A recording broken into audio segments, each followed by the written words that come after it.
Hey everybody, Lauren Doyle here, your favorite intuition and habits mentor and coach. And as you know, a lot of the time, the things that I talk about are things that are repeated patterns that I'll see throughout the week or throughout my day, and then bring them forward to you, because to me, in my world, when I see things repeated like that, those are the things that need to be brought forward and shared or addressed. And so the thing that's come up repeatedly this week, and that includes today, is acceptance of the self.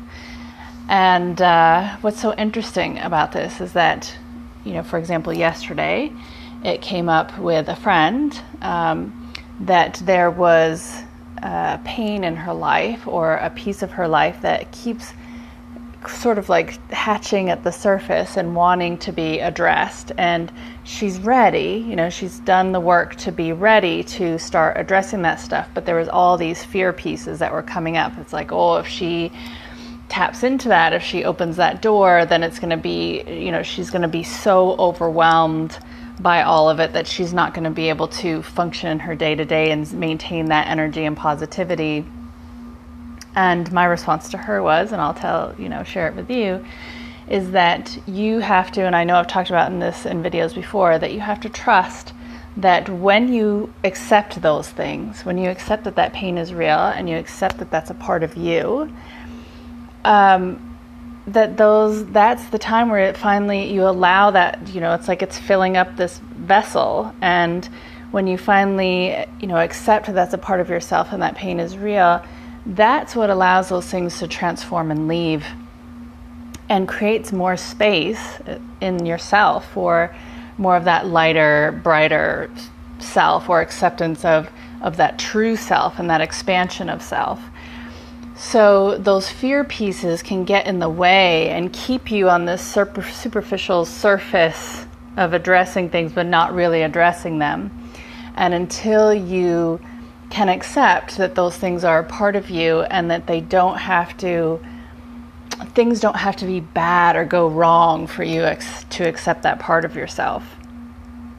Another example how this came up is, when you're trying to make transformations, so with habits, when you're trying to, break bad habits and start new habits, people go through this process of beating themselves up about it, and not really accepting the fact that, again, these are things that are a part of yourself, and the pain that sort of led to these things is real, and that there's no shame in that. That's what makes you you, and what makes you unique.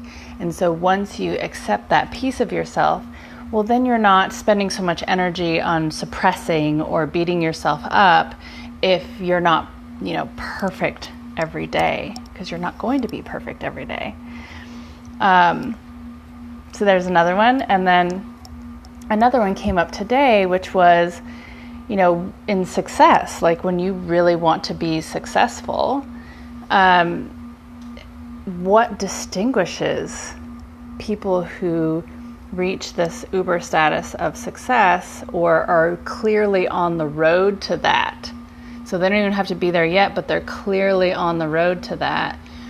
How does that distinguish those people from the people that are clearly, they're copycatting, right? Like they're just putting out there what they think people want to hear, or they're constantly feeling like they're not enough and they're not doing enough, and comparing themselves. So you're comparing yourself to someone else over and over and over again. And you're projecting this imagery that you think others want to see, but people aren't necessarily relating to you. And so what stands, those persons apart from the people who are on the road to clearly being super successes and already are super successes?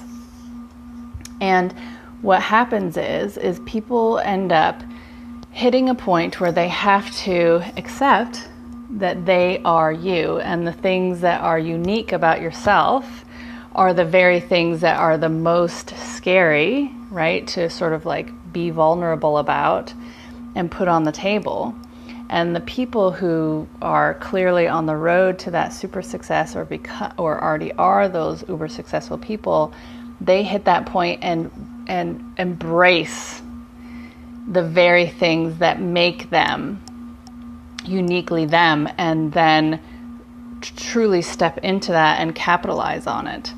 And so, what makes you unique is the very thing that makes you powerful. And when you accept that what you see as uniquely you and possibly strange is your superpower.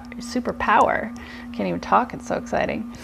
And so accepting that your uniqueness is your superpower, and that is the thing that's going to take you from here and being like everyone else to here and being stand out, because there is no one else like you.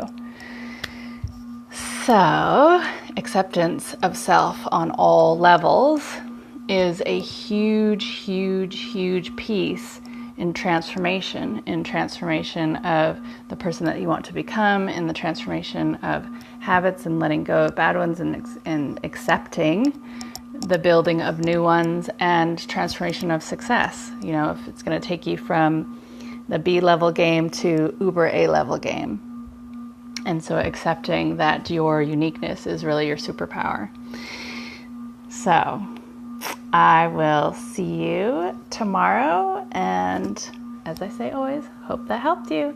And if you haven't downloaded my free PDF guide for 5 daily disciplines, be sure to do that. The link is in my YouTube channel video description. And if you haven't signed up for my YouTube channel yet, be sure to do that. See you later. Bye.